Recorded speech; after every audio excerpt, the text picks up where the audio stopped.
evening, everybody, and welcome to Carving It Up Live right here on YouTube as well as on Twitch, Facebook, and on X. I am Bryson Carver. It's great to be with you tonight, and it's weird because you're watching this, I assume, at 6 Eastern, 3 Pacific, which is the time we always air the show. I'm recording as we sit here today at 12:30 in the morning. Yeah, got some plans already for tonight. So one day and all day, to be honest with you. So this is the only opportunity I could have to put together a full show that you guys deserve on a Friday. Obviously, a ton to get into. Going to talk Bills, Texans, Houston with a dominant defensive performance against the Buffalo Bills. Also get into Jalen Hurts, some reports coming out of Philly that are very, very strange and are maybe potentially symptoms of a bigger problem, or could be symptoms of, well, just being the Philadelphia Eagles and that they're always drama. Vol View, oh boy, a matchup for my Vols tomorrow night against the hated Florida Gators in the Swamp. Tennessee has not won in the Swamp since I was all of 3 months old. 2003 is the last time Tennessee won in Gainesville. Talk about that. Of course, get to NFL predictions. I've got my upset of the week. It's kind of a surprising one. I've got Bryson's Bleak bet, and it's a doozy. And of course, my three favorite games for my favorite segment of all time. It is called If I Were a Bettin Man. So let's get started with last night's game. But first, watching that game last night, Houston Texans over the Buffalo Bills 23-19. So first of all, I literally said on Wednesday's show, and I felt extremely validated as that game continued to play itself out, particularly in the second half, is if this game had been played on a Sunday, this game 100% would have been on If I Were a Bet Man. I thought Houston +6 was Vegas giving you free money. I know Davis Mills was a starter. I know it's a short week, although I'd almost argue short week is an advantage for the underdog team, especially if they're playing at home, especially if they're playing with the number one defense in the NFL, which the Houston Texans have, and we'll show that in just a moment. And with the Buffalo Bills being a team that, let's just be honest, watching that last night for me, I have never seen a great quarterback. We're not talking about bad teams. We've seen bad teams that just can't get the job done. I've never seen a team with a great quarterback. A guy in Josh Allen, who I literally said on Monday's show, is, in my view, one of the 5 greatest talents at the position we've ever seen. Not one of the 5 greatest players at the quarterback position ever. Greatest player, greatest talent, 2 different things. Greatest player, that kind of goes into accomplishments and things of that nature.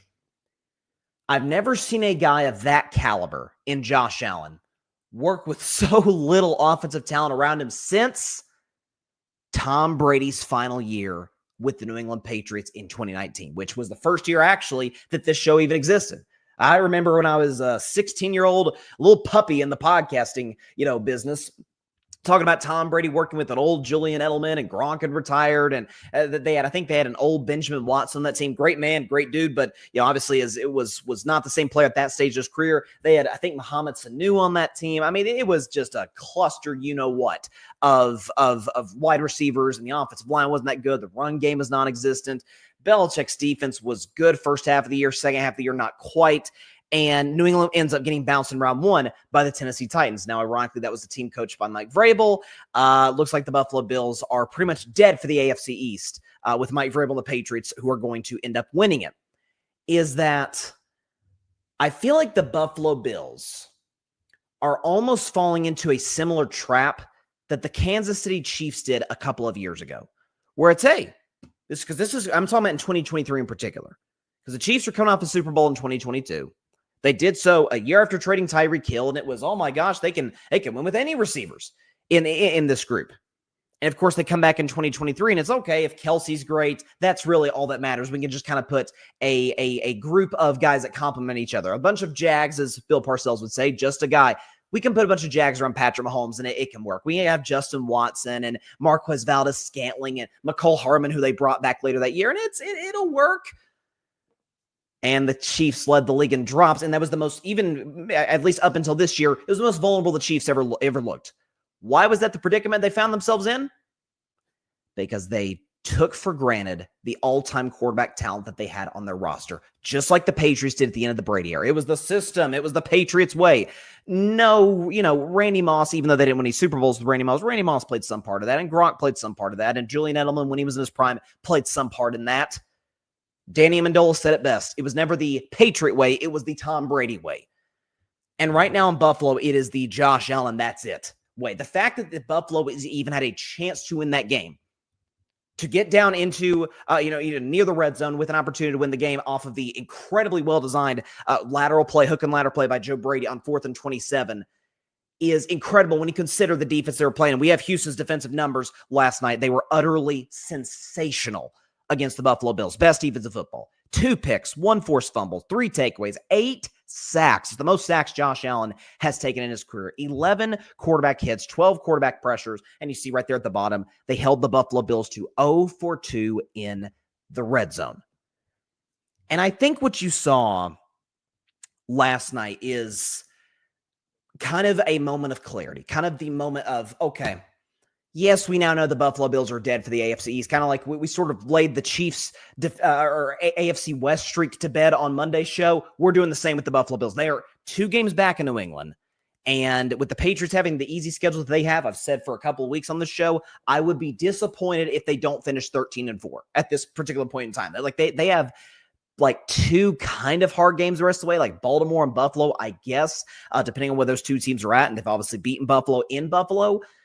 But that was kind of a moment where that's always been the strength of the Buffalo Bills is obviously Josh Allen, but also their offensive line got absolutely worked last night. I mean, you could talk from up and down the list. You talk about Will Anderson. You're talking about Danielle Hunter and Derek Barnett. Shout out Derek Barnett. Go Vols. Just that whole defensive line worked Buffalo's O-line all night long. Deion Dawkins had a rough night at the office. It was, if you're going to hang your hat on Josh Allen being Superman as the justification for you being a Super Bowl contender, and by no means am I saying the Bills cannot win the Super Bowl. I'm not. Anytime you have a quarterback of that caliber, an MVP type level quarterback, you're never out of it until you are literally mathematically eliminated or eliminated in the playoffs. Literally, you're never out of it. But if your identity is he's spectacular, he's special, and you got to give him something. Whether it's the offensive line, again, got worked yesterday. And I've had rough moments at times this season, as talented as they are, as good of continuity as that line has, one of the most healthy offensive line they talked about in the broadcast over the last few years in the NFL. He's got to have the defense to back him up. And you see, the Houston Texans scored 23. And one of those, to be fair, did come on Josh Allen's first interception, I should say. Houston getting points at the end of that drive. But Buffalo's defense still gave up a lot of yards, a lot of chunk plays. Houston ran the football effectively. I mean, Davis Mills, who can move, but Davis Mills at times looked more comfortable than Josh Allen. And the Texans' offensive line isn't supposed to be in the same league as the Buffalo Bills' offensive line. Why? Because Buffalo can't get any pressure. They tried to add Joey Bosa. They thought that would help. It hasn't. God bless him. He's not the same player he was when he first came into the league out of Ohio State, right? He's not even the best Bosa in his family. No disrespect. But it is a rough situation this Buffalo Bills team finds himself in today. And if you look at the playoff standings in the AFC, it's wild to think, right? Baltimore's out of the mix. Kansas City's out of the mix. As we see here today, Buffalo is the 6th seed. And I don't know if they'd fall to the 7 or if they weirdly fall, go up to the 5th, depending on what happens with the Chargers game or the Jags game, above them and beneath them. But they're in a rough spot because if you look at the rest of their schedule, they still play New England. They play Pittsburgh. That's never a tough game. That's at Pittsburgh. At Cleveland, the Browns are always frisky. They have one of the best defenses in football at home. They still got to play the Eagles. So I am by no means saying the Bills can miss the playoffs. I don't think that's on the board for this team. And given the fact that, they've already had their bye, so that's off the table. They kind of get like a mini bye before their game against Pittsburgh, which scares me a little bit a couple of weeks from now. But if Josh Allen is not, B plus at worst, this team has no chance to go anywhere. Now, the good news is Josh Allen has been productive in the playoffs. The good news is when they've lost those games to the Kansas City Chiefs, Josh hasn't been good on the final drive of the last 2 matchups, and I've talked about that extensively on the show. I don't think that's gotten enough attention, but over the course of those games, he's been good. And some of those playoff games against the Ravens, against Denver, against, albeit Miami, Pittsburgh, he's been excellent. So it's not like Josh is some playoff choker. He's not like the James Harden of the NFL or something. He doesn't have the concerns of the postseason that Lamar Jackson, for example, has.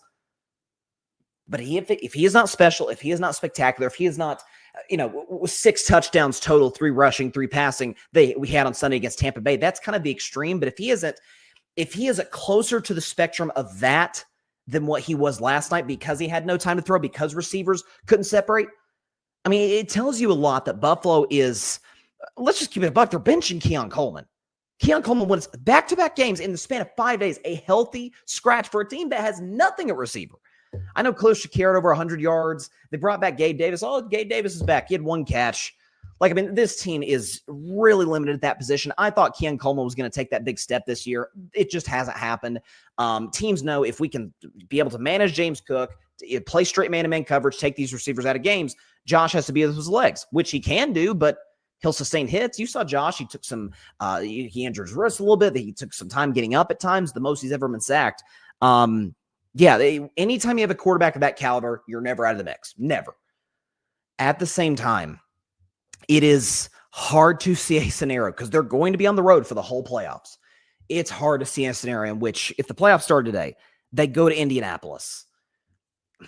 It's hard for me to pick Daniel Jones in a playoff game over Josh Allen. It is. My gut tells me the Bills would win that game just on Allen's sheer greatness. Indoors, that helps as well. But then they would all likely go to 1 seed Denver against that defense, that pass rush. That could be a living nightmare for the Bills, and their season would probably end at mile high, as if the playoffs, ended where they're at today with the Broncos being the 1 seed. And so this team has serious limitations. If not for Josh Allen, I'm not so sure the Buffalo Bills would not be one of the 5 or 6 worst teams in football. I mean, even from time to time, like a bad team in the AFC East, the Miami Dolphins, they have moments. They'll have a game or two. It's like, oh, Tua's got it going. Jalen Waddle and they're running the football. McDaniel's a smart offensive play caller. It feels like a coaching change is almost inevitable when the season comes to a close.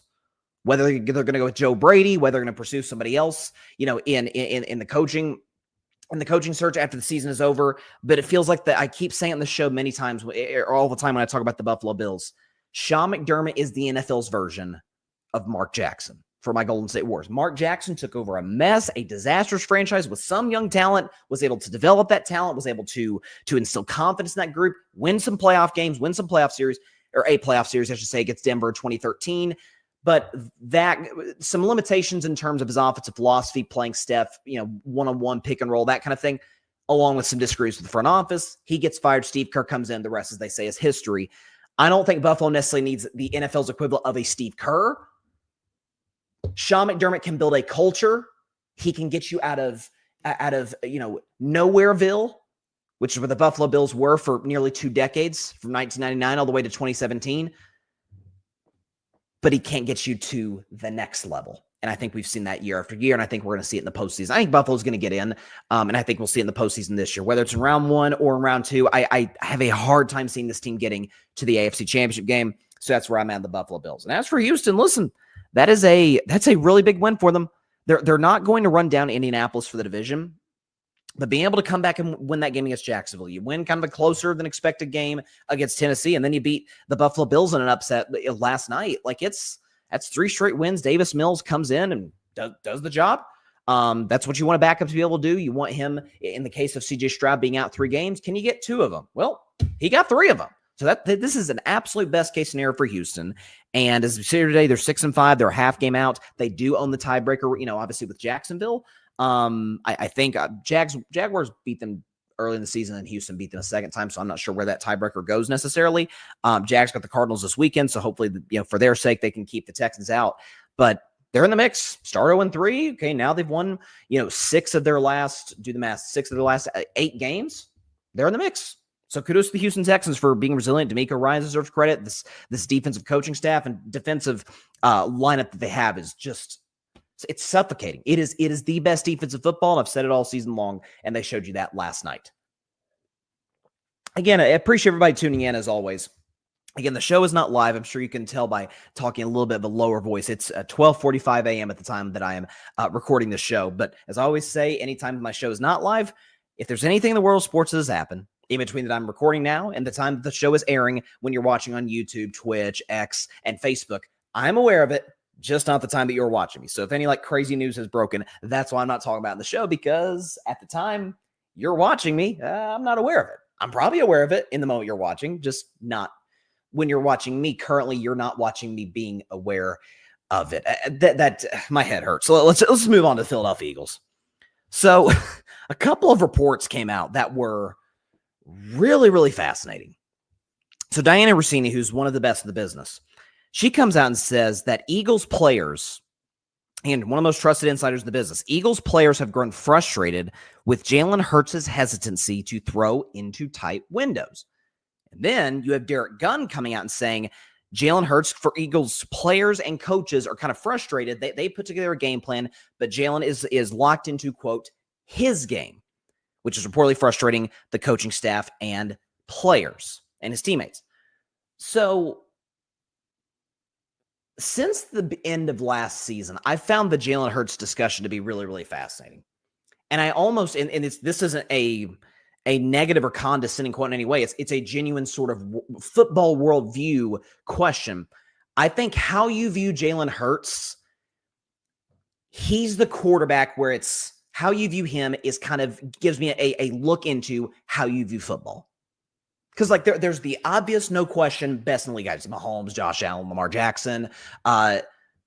Jalen Hurts is in that sort of like, is he top 5? Or like, could a lot of quarterbacks have done what Jalen Hurts has done? Yeah, but he's done it, and he's been able to lift, as I've said in the show. He's been able to elevate Philadelphia, which is what you want any franchise and great quarterback to do. When Saquon had it going this season, when Kansas City completely took Saquon out of the Super Bowl, didn't we all say that was the key to the Chiefs winning? And Jalen Hurts absolutely torched them in every way, shape, and form. From an offensive perspective, obviously the Eagles' D-line was amazing in that game, but Jalen was the rightful MVP. So here's what I would say. Philadelphia's offense obviously hasn't been good the last few weeks, but a few things to take into account. Number one, is it fair to say that some of this has to do with the fact that Jalen Hurts, if I can pull this up in my notes right now, that Jalen Hurts is working with yet another offensive coordinator, and he's had multiple since 2016. So going back to his freshman year at Alabama, Lane Kiffin, Brian Dable, Mike Loxley, that's Alabama. Lincoln Riley at Oklahoma. Philadelphia Eagles, Doug Peterson, Nick Sirianni, Shane Steichen, Brian Johnson, Kellen Moore, now Kevin Patullo. I've always said this when people are like, oh, Jalen's a system quarterback, and I just posed the question, well, which system? Because he's had a bunch of them. In the NFL, he's had 6. Okay, right? Peterson at the end of his rookie year, but then Sirianni and Shane Steichen, Brian Johnson, Kellen Moore, now Patullo. So which system? So I think some of this for Jalen is kind of adjusting to Patullo's scheme, into his system. And I think a lot of this too, if you look at Jalen's numbers this year, he's on pace for a far better season than what he had last year. I think last year it was like 32 total touchdowns and 10 interceptions. This year he's on pace for 37 total touchdowns and 5 interceptions. So less turnovers, more touchdowns, more efficient. Passer rating is better. Philadelphia's offense has relied on Jalen more this year than they did last year. I mean, look at Philadelphia Eagles this year compared to 2024. Same record through the first 10 games of the year, but who are they relying on offensively more? It's Jalen Hurts. Now, not to take any credit away from this defense, which at this point you can almost argue at this particular junction of the season could be better than last year's defense with the pass rush, with the secondary kind of figured it out. We know that Fangio is one of the best DCs in the business. So I think that factors in as well. But here's what I would venture to say.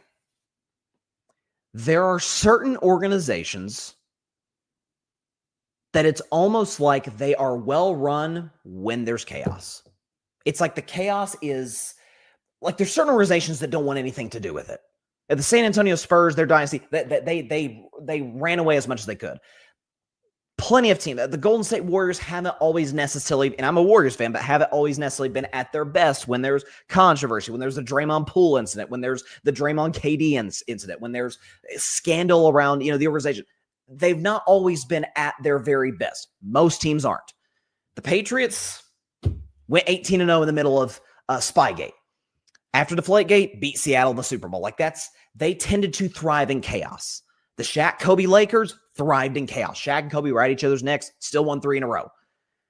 I almost wonder if the Philadelphia Eagles aren't cut from that same cloth. I mean, just think about last year.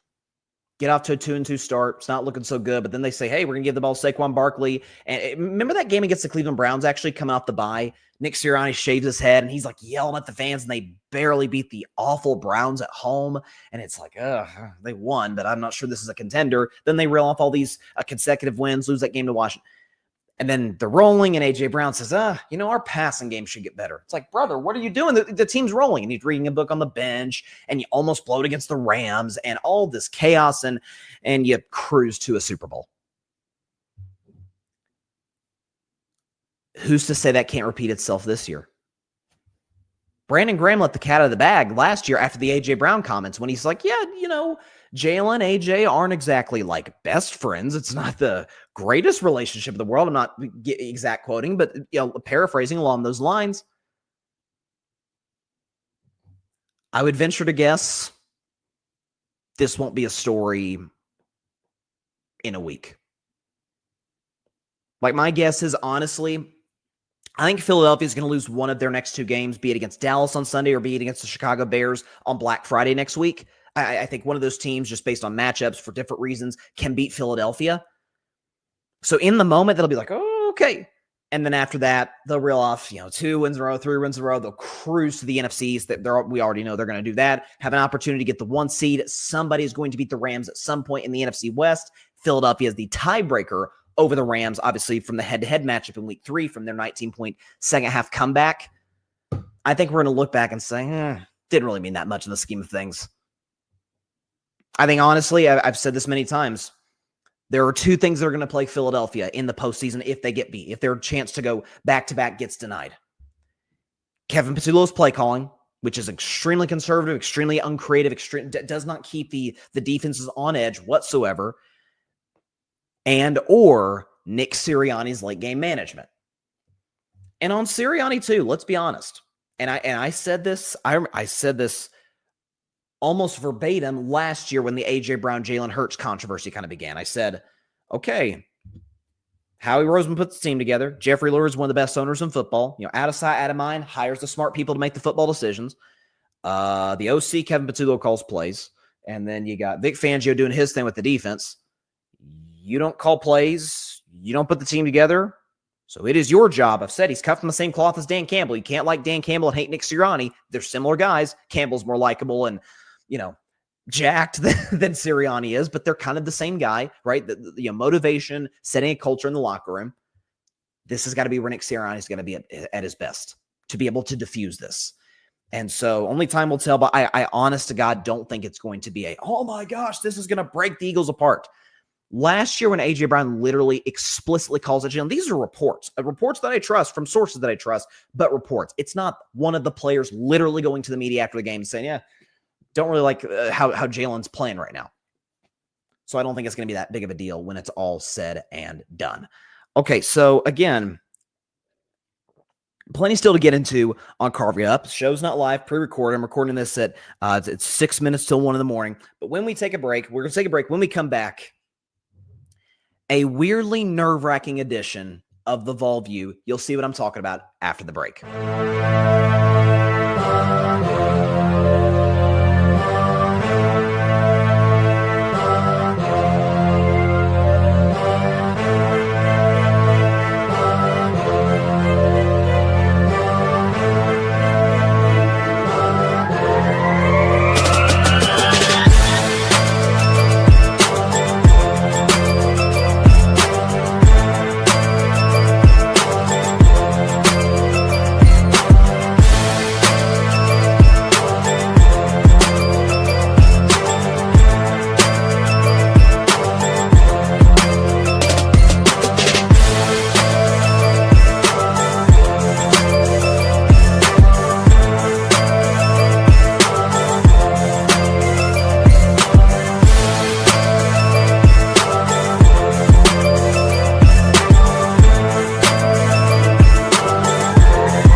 Welcome back to Carving It Up. Appreciate everybody stopping by on it this Friday. So, y'all know I'm a diehard Tennessee fan. That has been apparent ever since I've started the show in 2019, and ever since the Vol View itself was introduced as a segment 2 years ago at the start of the 2023 college football season. And my Vols are 7-3. There's virtually no chance of making the college football playoff at this point, but it's not like I had those expectations coming into the season. It was the chaos of the Nico Iamaleava situation and losing multiple guys like James Pierce, Dylan Sampson, others, to the draft, Dante Thornton. 2 games left in the year. both of which rivalry games for Tennessee. One features a team that will not be bowl eligible even if they win out. The other features a team that if they win out, they will almost certainly be in the college football playoff. And so I find myself in a predicament where, oddly enough, the team that will not play beyond next week scares me more. I'll talk about that in a very spirited edition of the Vol View, which starts right now.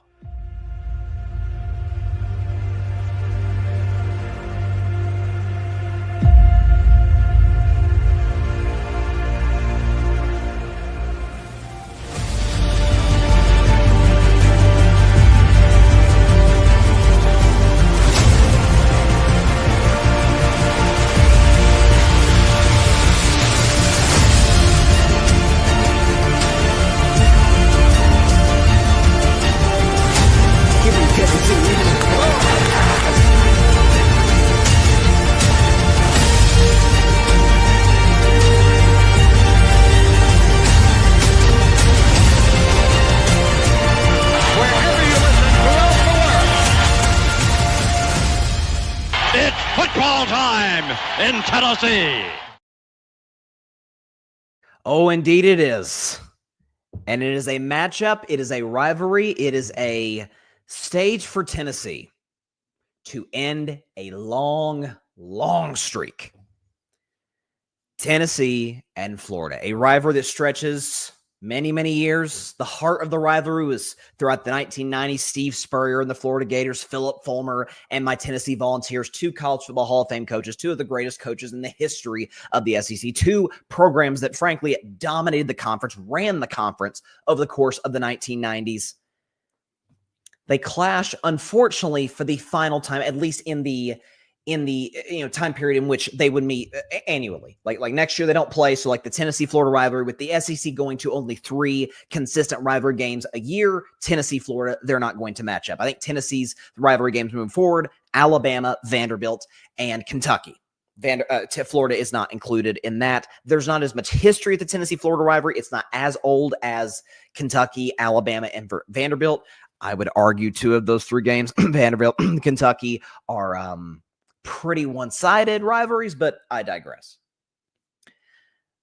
The last time the Tennessee Volunteers won in the Swamp, I was 3 months old. It was 2003. It was the last time the Vols went to Ben Hill Griffin Stadium in Gainesville, Florida, and got a W. They've lost 10 consecutive games against Florida.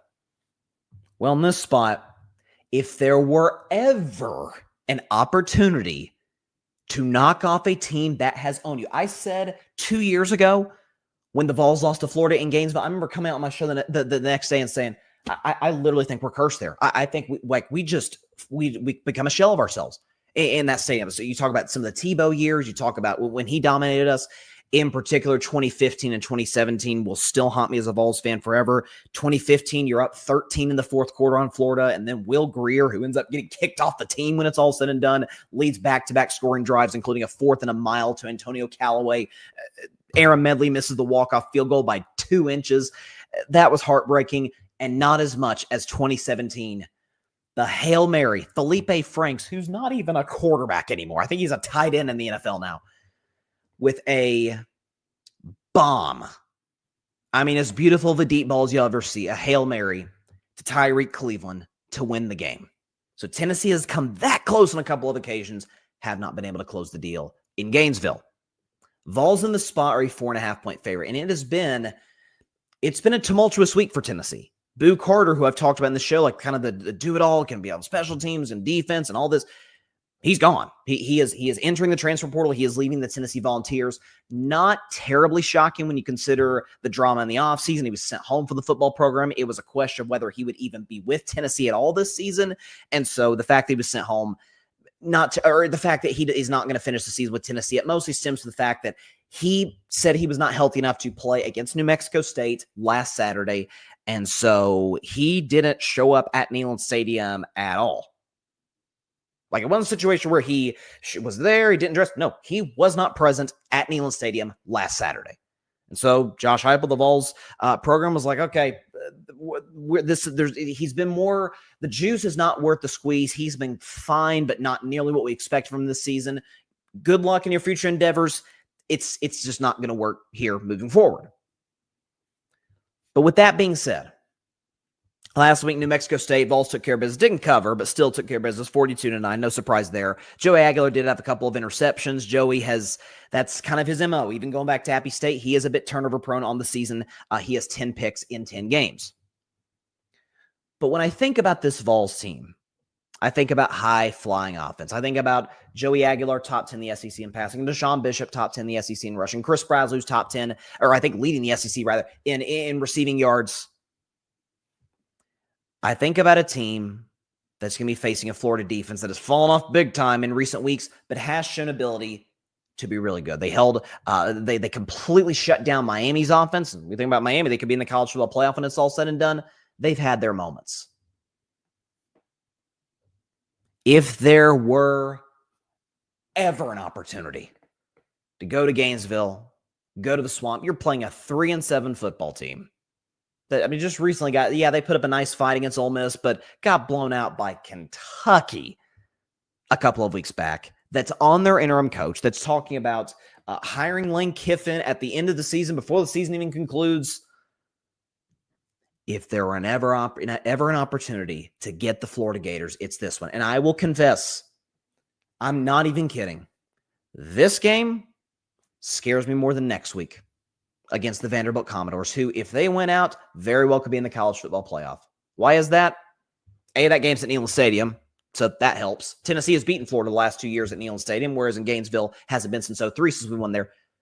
That's number one. Number two, all the smack, all the smoke that Diego Pavia and that Vanderbilt Commodores team has given this Tennessee team in the offseason. They talked a big game. Okay, let's see if they can back it up at Neyland Stadium with 100,000 strong. We'll see how that plays out next Saturday. Tennessee, going to be in the minority. Even though the Gators are bad, those fans are going to show up doing the Gator chomp. They're going to be going crazy. They're going to be singing Tom Petty, Won't Back Down. Tebow might be there. Heck, Fowler and Herbstreit are calling the game. So it still feels big, even if the ramifications aren't quite what they were in the 1990s. I'm nervous for it, but I think Tennessee gets off to a little bit of a rocky start. Heupel makes adjustments. They pull in the second half. Give me the Vols, baby. -4.5 to win this one pretty comfortably, 31-17. I think they have a big second half offensively. Joey Aguilar settles in. Chris Brasley makes a couple of plays, and the Vols win this game over the Florida Gators, 31-17. Guys, I sunk a broken record. If there were ever an opportunity to get the Florida Gators in Gainesville, in the Swamp, where you have not won in 2 decades, it would be this year. 10-game losing streak. That sucker comes to an end. Go Vols. Let's knock off Florida. Let's get those chompers out of here. Let's get those chompers out of here. Give Tennessee a good win late season against the Florida Gators. That is it for this week's edition of the Vol View. So it's, like I said, that there's a part of me that's nervous because I have, with my own eyes, a Vols win over the Gators has happened in my lifetime, very early in my lifetime. I've never witnessed it with my own eyes. A Vols win over Tennessee and Gainesville. But I have just this weird, sneaky suspicion. It might be because the Florida Gators are 3-7. I feel like it's going to work this time. I really do. Like it should anyway. Tennessee's a road favorite at Gainesville. That doesn't happen in this rivalry.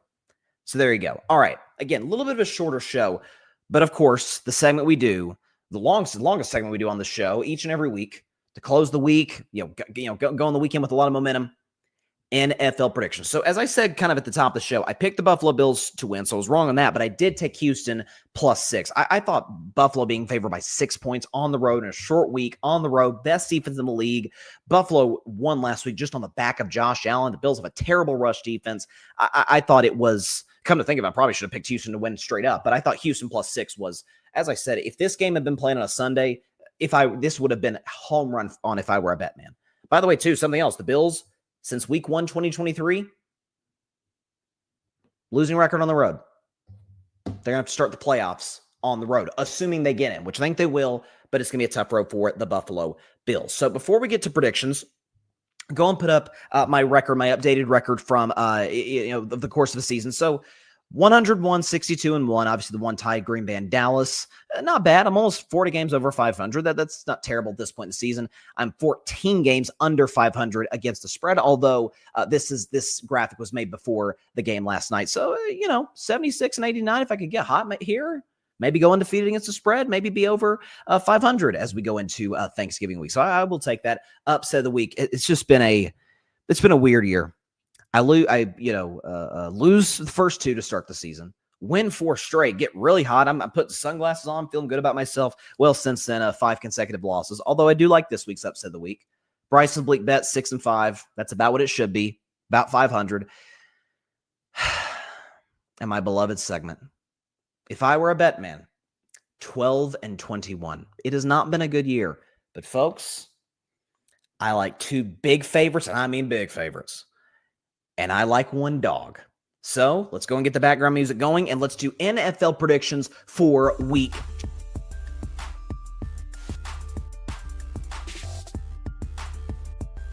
All right. We will start. Let's go and get this out of the way. My Pittsburgh Steelers going on the road to Chicago, to Chi-Town, to the Windy City, whatever you want to call it, to take on the Bears. The Bears are 2.5-point favorites. So obviously, it will, again, I'm making this prediction, again, I'm recording the show at a little after 1 in the morning. So as you're watching the show now, it's like 6:30 Eastern Standard Time. It's probably been announced by now whether or not Aaron Rodgers is going to play in this game, or whether he's a game-time decision or any of those factors. I will tell you what I am predicting in knowing what I know today. My guess is Aaron plays. I think it's a bit reckless given the wrist injury. I was talking to a Packers fan about this today, and he was saying, like, even if the Bears, whose pass rush is non-existent, can't bring Aaron to the ground, they'll be swatting at it. They'll be trying to just irritate Aaron and get into his head a little bit, make him self-conscious about that wrist injury. But oddly enough, and I said this on Monday's show, whether Aaron Rodgers plays or whether he doesn't literally does not impact my pick for this game 1 iota. Why do I say that? Well, first half Aaron Rodgers against the Cincinnati Bengals. Second half Mason Rudolph against the Cincinnati Bengals. Basically the same guy. Both had a touchdown. Neither had a pick. Rudolph had 11 more passing yards, so tomato. Rudolph had a much better completion percentage, 75% to Aaron's 60. Better passer rating. Rudolph's 118 to Rodgers' 106. Rodgers had a much better QBR, although still not that good, 37 to Mason Rudolph's 24. So virtually the same guy in a small sample size. Rudolph's got a better arm than Rodgers. Rodgers moves better than Rudolph. So it kind of balances each other out. And Rudolph knows the system. Rudolph's been in Pittsburgh. There's a familiarity there. We'll see what his rapport is with DK Metcalf. This is the one game, man, that I just went back and forth all week. I did not know what to do. Because on one hand, it's, okay, Chicago has no pass rush whatsoever. Okay, and that's they're not a team that can take advantage of what is not a good Pittsburgh Steelers offensive line. So I'm like, okay, that makes me feel good about the Steelers. On the other hand, the Bears have won all these close games lately. Doesn't it feel like they're kind of due for an offensive explosion? Doesn't this feel like this is an offensive line that, unlike the Bengals, unlike teams even to a degree like an Indianapolis Colts, like and the Chargers in particular, unlike those last 3 teams that the Steelers have played, they can counter a TJ Watt and Alex Highsmith and Nick Herbig, Cam Hayward, guys like that. The great Steelers defensive line, they can counter that. Thinking about it over and over and over, it's going to be close. I know that Aaron Rodgers, he's reminded us on a number of occasions, particularly in 2021, he does indeed own the Chicago Bears. I just think at the end of the day, offensive mindset and philosophy wins out. Creativity wins out. I think you're asking me in a coaching matchup between Ben Johnson and Mike Tomlin, who I'm going to favor. It's not even close. It's going to be Ben Johnson. As much as I hate to say it, I hope I'm wrong. I think the Bears win this game and get to 8-3 and maintain their supremacy in the NFC North. 26-20 over my Pittsburgh Steelers. I have a feeling that this weekend I'm going to be doing a reaction video and being like, see, the Steelers are behind the times. The Bears were behind the times, but then they hired Ben Johnson. And look at them. They're innovative and they're creative, and Caleb Williams had a good game. That's what my gut tells me is going to happen. I wanted so freaking bad to pick Pittsburgh, and I want even worse for the Steelers to prove me wrong and win. I just don't see it this week against the Chicago Bears. Up next, a lot of pressure in this one. The Indianapolis Colts. Who'd have thought this would be coming? The 8-2 Indianapolis Colts, quarterbacked by Daniel Jones, going to Kansas City, Missouri, Arrowhead Stadium, to take on the 5-5 Kansas City Chiefs, quarterbacked by Patrick Mahomes. The Chiefs are 3.5-point favorites. You'll have a rule on this show. If you lose 3 consecutive games, I'm out on you as a Super Bowl contender entirely, no exception. Because if you lose once, it's the NFL. Not everybody can be the 1972 Miami Dolphins. But then you lose again. Okay, a little bit of a skid here. We need to kind of get the ship right. If you then lose again, knowing we got to get the ship right, we got to make adjustments, we got to be, we got to compete in our division, be in the playoff mix. If you lose again with the sense of urgency there, I can't buy into you as a Super Bowl contender. So that's what Kansas City's facing. And forget what I think about 3 consecutive losses. They'd be 5-6. Forget the AFC West. They might be out of the playoff picture entirely. They'd have to run the table. And that is obviously a hard prospect considering that they do have to go on the road to a great offense in Dallas. They got to play the Chargers and the Texans defense and Denver. That's going to be hard for them to do. They have to win this game. For Indianapolis, Daniel Jones has struggled against a pass rush, struggled against Atlanta, struggled against Pittsburgh. Like there's a template on if you get a pass rush from this guy, and we saw this throughout his whole career with the Giants, he does not handle the rush well at all. The good news for the Colts is the Chiefs don't really provide that. Chris Jones has had a really down year. The Chiefs in the draft and at the trade deadline and free agency really didn't address, being able to get an elite pass rusher, guy that can make Chris Jones' job easier, a guy that can keep defensive coordinators up at night on 3rd and 6 situations. They don't have that guy, so they can't necessarily expose, Daniel Jones' flaws in that regard. Indianapolis, too, come off a bye. Shane Steichen, smart. Lou Anarumo, too, has had success against Patrick Mahomes in his career going back to the Cincinnati Bengals days. He was not the problem. Your personnel was. I just think at the end of the day, because I think the Colts win more matchups than Kansas City does in this game, the more I look, I really, really do. I think they'll struggle to stop Jonathan Taylor. This is the Kansas City Chiefs' final stand in 2025. If they do not win this game, they are done. This season, I am completely. They were my preseason Super Bowl champion pick. I will be out on them for 2025. Funny enough, the team that was undefeated a season ago was, I think, held the NFL record for consecutive 1-score wins. They were the greatest clutch team in terms of consecutive wins in NFL history. And I defended them constantly for it because winning, as I always say on the show, is an art. It's not just luck, it's an art. There's a way to go about it. Making less mistakes than the opponent, big-time players making big-time plays in big-time spots. Chiefs have not done that. They're 0-5 in 1-score games this season. I think that changes. I'm going to take the Kansas City Chiefs to win this game. And again, keep it a buck, save their season. 27-20 over the Indianapolis Colts. They do cover the 3.5-point spread. Again, matchup-wise, I don't think Kansas City matches up that well against Indianapolis. I think the Colts offensive line has a decided advantage over Kansas City's defensive line. I think Jonathan Taylor, for that reason, is going to go off. Daniel Jones will have moments where he is comfortable in this game.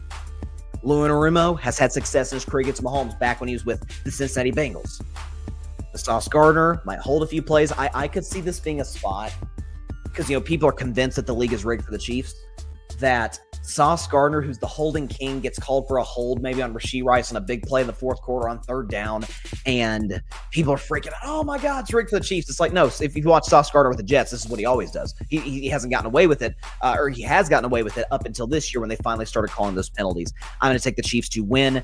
I just can't see this team losing 3 in a row, and I can't see this team losing a game they know they have to win or they are really in trouble, and I as a guy who picked them to win the Super Bowl, and I, as a guy who am a big Mahomes fan and have weird to say defend the Chiefs because they've won 3 Super Bowls. But as a guy who's done that, I'll be out on them. Not after this week, though.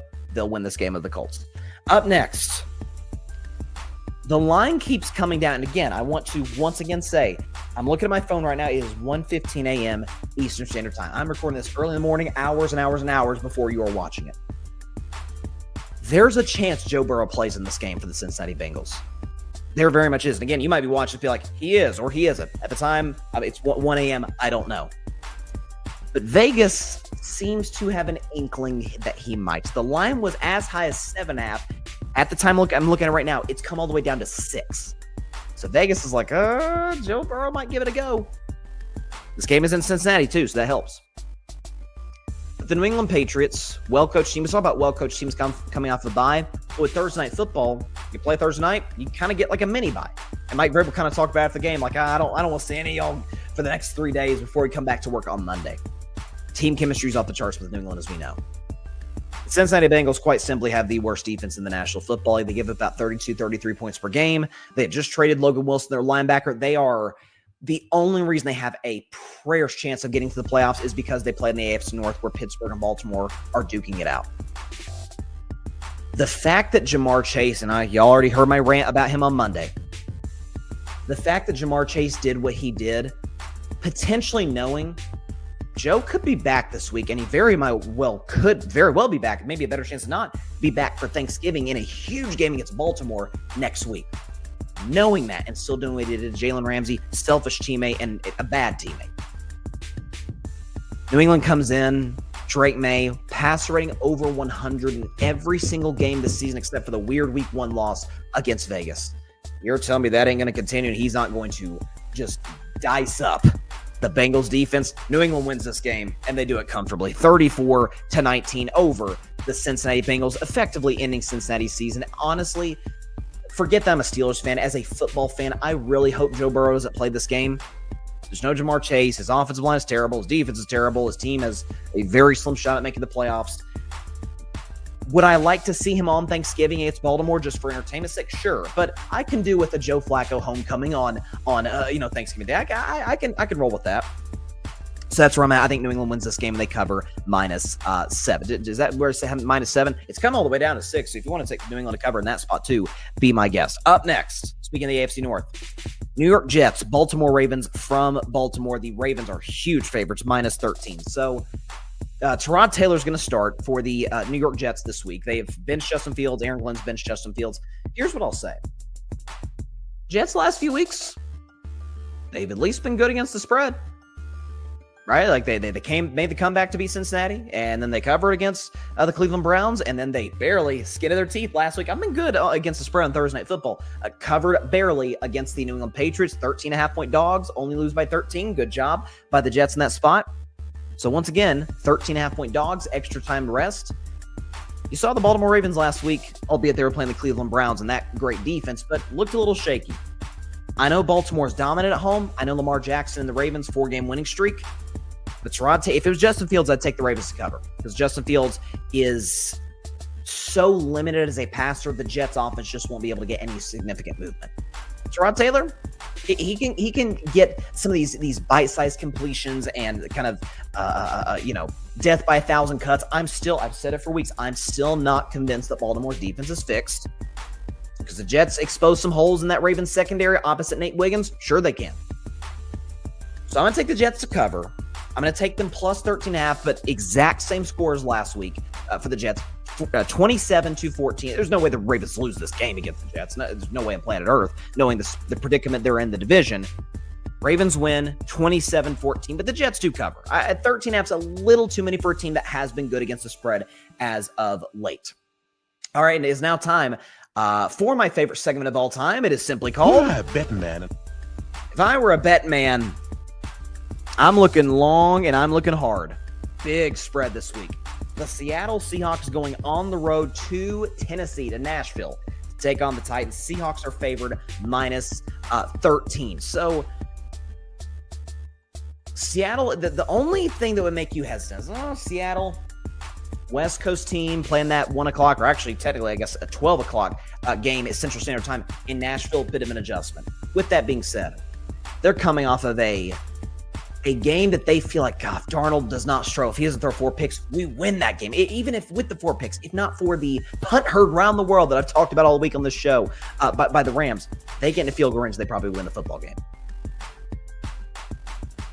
So they know they got to stack up wins. They know they got to be able to keep pace with the LA Rams. They do play them later this season. I think that might be a Thursday night game, if I'm not mistaken. So keep pace with the Rams. They're still potentially in the race. Who knows?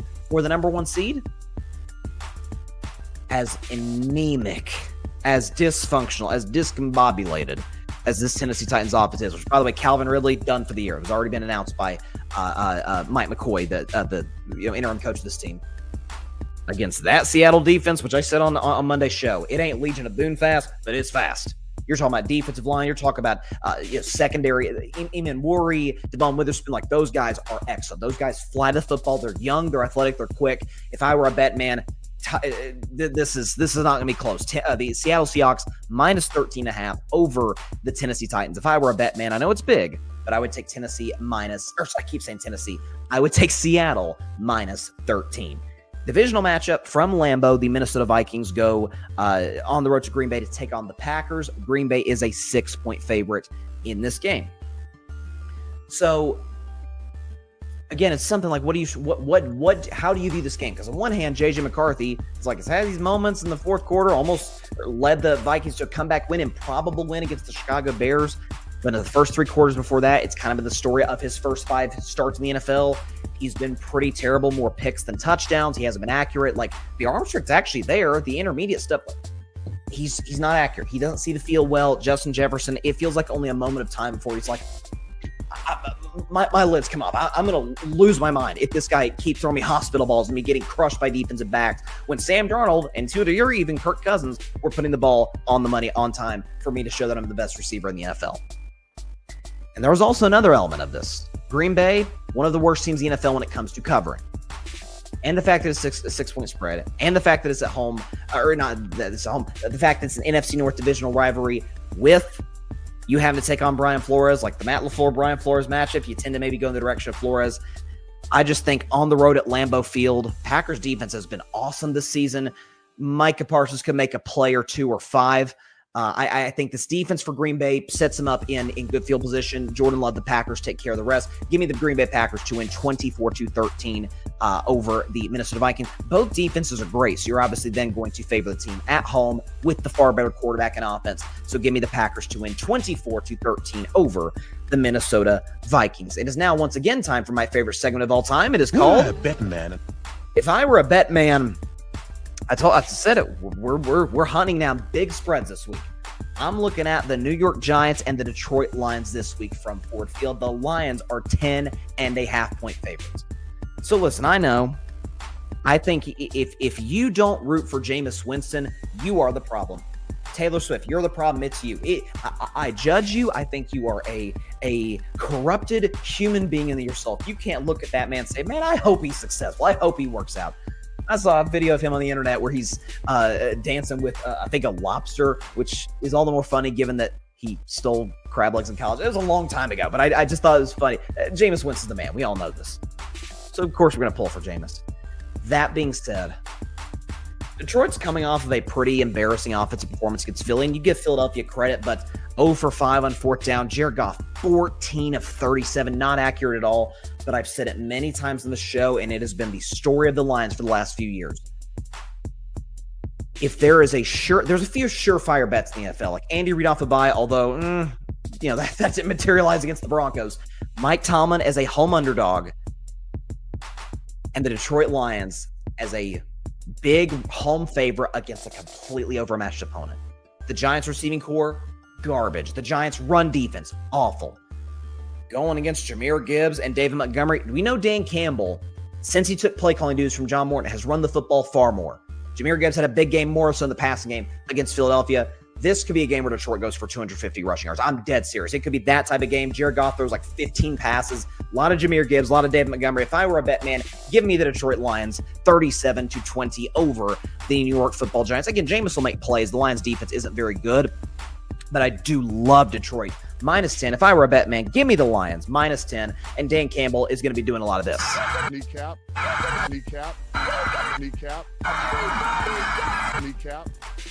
Oh, everybody's going to be getting kneecaps on Sunday. No question about it.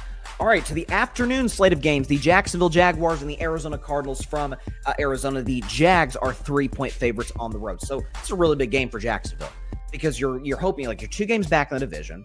You are pulling hard for the Kansas City Chiefs. Now, I guess Of course, are you pulling hard for the Chiefs because they're a little bit behind you in the playoff mix? But if you think you could still win the AFC South, it's okay. If Kansas City can beat the Colts, if we can beat Arizona, now we're just one game back. We play the Colts 2 more times this season, including in Jacksonville, where the Colts infamously never win in Jacksonville. So this Jags team is weird, man. The pass rush is really good, but Travis Hunter in the secondary and at wide receiver, obviously, is gone for the season.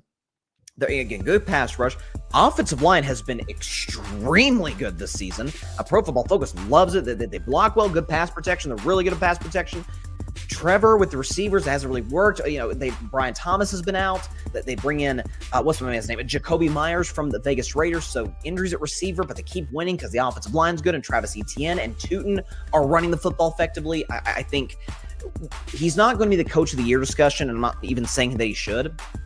But I think, listen, kudos where it's due. I think you can make a stronger. What's the coach of the Jaguars' name? Oh my gosh, I'm blanking. What's his name? Gosh darn it. Head coach of the Jags. I'm literally blanking on his name right now. Liam Cohen. My gosh, I had to freaking Google search. Again, it's 1 in the morning. I'll defend myself there. It's 1 in the morning. But I think he's done a great job. I think his play calling in terms of running the football, I think scheming guys open in Jacksonville in the red zone has been effective. It comes down to Trevor. It comes down to accuracy, seeing the field well, stop throwing hospital balls to receivers and getting them hurt out there. It's part of the reason Brian Thomas has been dealing with injuries. Jacoby Brissett, though, last week broke the NFL single-game record for passing completions. He had 47 completions. But Arizona's defense, which they've invested in, got cooked by the Niners last week in Brock Purdy's return. I'm not saying it's going to be that bad. I am saying Jags need this game, obviously, with more than the Cardinals. Kind of a close-ish game, but Jaguars -3. I do like them. 28-21. The Cardinals defense shows some real... they got dog walked by Seattle. They got dog walked by Arizona at home. And again, those are divisional opponents, but still, I've lost all faith in the Cardinals this season. Give me the Jaguars, 28-21. All right, ladies and gentlemen, here we go. I'm not going to lie. I kind of hope this materializes. It is now time for my upset of the week. Give me Shedeur Sanders and the Cleveland Browns, 22-16 over the Las Vegas Raiders. Browns and Shedeur get their 3rd win of the season over Vegas. Give me Cleveland +4 and the outright W, 22-16, and here is why. So the story, if Dylan Gabriel were starting this game, no one, even in Vegas, even in Cleveland, no one would care about this game. But Shedeur Sanders, son of Deion Sanders, great quarterback at Colorado, making the first start of his career. He's under tremendous pressure to, at the very least, play well. And I've said multiple times on the show, and I guess we don't have the Dylan Gabriel graphic, but Dylan Gabriel, it was 117 pass yards per game, pass rating of 80, QBR in the 30s. Like, he wasn't playing very well. As I said over and over in the show, the man was overthrowing screen passes. It was rough. At least outplay that. And Shedeur Sanders, and people were ripping, he went 4 for 16. He had the bad interception to Nate Wiggins. There's a difference between excuses and reasons. There were legitimate reasons why Shedeur Sanders struggled against the Ravens. A, it's the Ravens, divisional rival. There's familiarity there. That's number 1. Number 2, came off the bench when he wasn't expected to. Number 3, didn't work with the first team guys because he's the backup, and the backup quarterback does not work with the first team guys. Legitimate reasons why he struggled. In this spot, there's really no excuse. The Raiders are one of the worst defenses in the National Football League. They're coming off of a short week in which they got the doors blown off them by Dallas. Indoors, climate-controlled environment, so weather is a non-factor completely. Max Crosby can be a problem, but outside of that, the Raiders' defense, again, it's garbage. You're going to get to work with the first-team receivers this week, and obviously the running game as well. The offensive line is going to be able to get used to your cadence. So you're building a rapport with them in that regard. Shedeur, go out there and show the whole world, and especially the haters that said, you deserve to fall to the, to the 5th round as low as you did. You're overrated. There's a reason all these quarterbacks went ahead of you. You showed them they were dead wrong. I'm pulling for Shedeur. I think he has the capability, potentially, to be a franchise quarterback. Will he be that? Only time will tell. I have my doubts in Cleveland, but I think in this spot against the Raiders defense, give me Cleveland Browns on my upset of the week, 22-16 over the Las Vegas Raiders. All right, it's now time for Bryson's Bleak Bet. It's one game each and every week that I have absolutely zero confidence in predicting, but hey, you got to predict them all. Man, it is a Bryson's Bleak Bet mainstay. The Atlanta Falcons. Atlanta going on the road to take on the New Orleans Saints. I said that I went back and forth more than any game on Bears and Steelers. I didn't want to devote the time to go back and forth on Falcons and Saints. So I kind of just went on gut. The Saints in this game are favored -2.5. They're coming off a bye. Tyler Shuck, to his credit, played quite well a couple of weeks ago in his second start in his first win over the Carolina Panthers. And looking back, it's a pretty good win. Panthers are playing good football today. That was in Charlotte, not New Orleans. So come off a bye. Atlanta, on the other hand, can't win close games. The defense is a shell of itself. Defensive line's good. Secondary is getting out there cooked like Swiss cheese. I mean, it's awful. And Michael Penix Jr. is done for the season with an ACL. So Kirk Cousins is in. We know Kirk Cousins. You like that. Well-traveled around the National Football League. He's going to get an opportunity to start his second game of the season. He really struggled at the end of last year, was awful against Miami in his only start this year. I'm not saying the Saints have something in Tyler Shuck. I'm saying that he at least gives them cause for pause for, do we need to draft a quarterback next year? Do we necessarily, outside of like a Fernando Mendoza, do we love the prospects in next year's draft? Or do we think, let's give the kid a year. Let's see if he's got it. If we don't think he does, okay, we'll draft somebody in 2027. There's there is what I'll say. And I wasn't a believer in Tyler Shuck coming out of college, but against this Falcons secondary, it's going to be big for this offensive line to protect him because, again, James Pierce, all these guys will be coming after him. I won't be shocked one way or the other. Again, the Falcons are a mainstay on Bryce's Bleak Bet. I guess I'll go with the New Orleans Saints to win this game. 23-19. They'll cover the 2.5 over the Atlanta Falcons. Should I take the Saints to cover? I mean, I picked them to win 2 games this season, so they'd exceed that. I don't. Yeah. It's the ultimate Bryson Bleak Bet game. A 3-17 versus 2-18. It's a disaster. All right, it is now time for my final game of my favorite segment of all time. Let's get a 3-0 week for the first time this season. It is called Bettin Man. If I Were a Bet Man. Ooh, I'm looking forward to this one.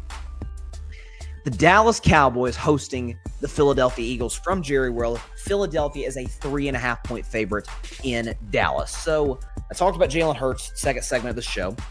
The reports coming out of Philly, the Eagles are disgruntled, and the Eagles coaches and players are kind of irritated about the fact that Jalen kind of reportedly goes with his own game plan or does what he does instead of fitting the ball to tight windows, is protecting his numbers. I don't necessarily buy that, but there's frustration reportedly with Jalen Hurts and the Eagles organization with how he's playing. But as I said, this seems like the organization that can kind of maneuver that. Again, I think the A.J. Brown situation last year where he literally almost explicitly called out Jalen Hurts, hey, our passing game isn't that good. That to me is way worse, especially when we're in the midst of a winning streak. Dallas, though, at home. First of all, they've only lost one time. That was to Arizona. That was a bad loss, but they tied Green Bay. They won a close game against the Giants, so not great. They blew out Washington and Jaden Daniels, and Washington was actually favored to win that game. And what do I know about my guy, Rain Dakota Prescott? What do I know about Dak Prescott? I know that Dak Prescott in his career has been quite successful against the Philadelphia Eagles. He has been extremely successful against the Philadelphia Eagles in Dallas. He's 6-1 against the NFC East at home. Would you believe Rain Dakota Prescott in his career 21-2 at home against the NFC East. So if the game's played in Jerry World, it's an overwhelming chance that old Rain Dakota Prescott and the Dallas Cowboys are going to get the W. It's desperation for Dallas. I think it's going to be really fascinating to see this Eagles defense versus Cowboys offense. It's going to be a fascinating matchup. A struggling Eagles offense against a struggling Dallas defense who played well against the Raiders, but let's slow down. It's the Raiders.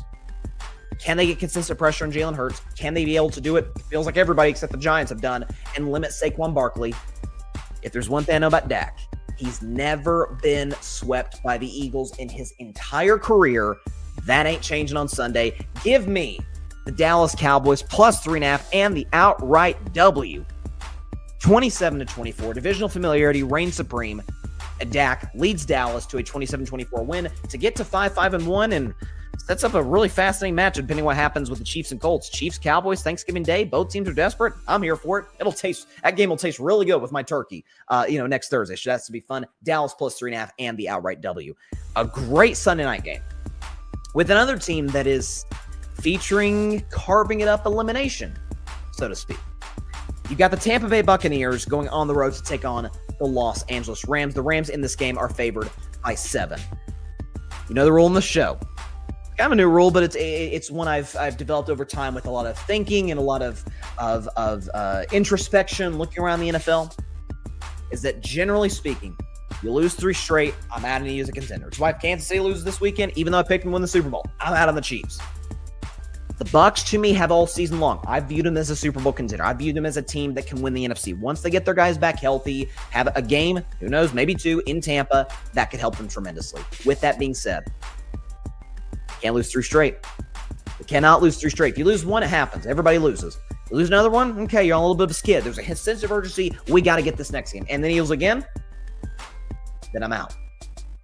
It's a tough matchup going to Los Angeles to take on the Rams, taking on that defense, taking on Jared Verse and Byron Young. And the secondary that they've had some improvements in that, so the ball. Emmanuel Forbes has been a nice get for them. And a Rams offense that feels like they kind of got by the skin of their teeth last week against Seattle. I mean, Matthew Stafford was like, holy, you know what, after that kick, miss last week against the Seattle Seahawks. Like, we could have easily lost that game. Stafford, Rams offense kind of stalled. I thought the conservative play calling by McVay was a bit strange.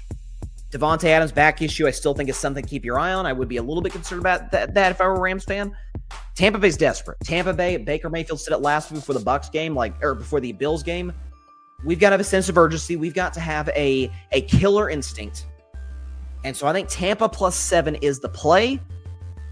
But I do not see the Rams after a lackluster offensive performance. All their guys are in there. They're going to run the football effectively against Tampa Bay. Stafford's going to do his thing. Give me the Rams to win this game 26-21 over the Bucs. And that would by definition mean, folks, that I think the Bucs are done as Super Bowl contenders. I still think they're going to win the NFC South.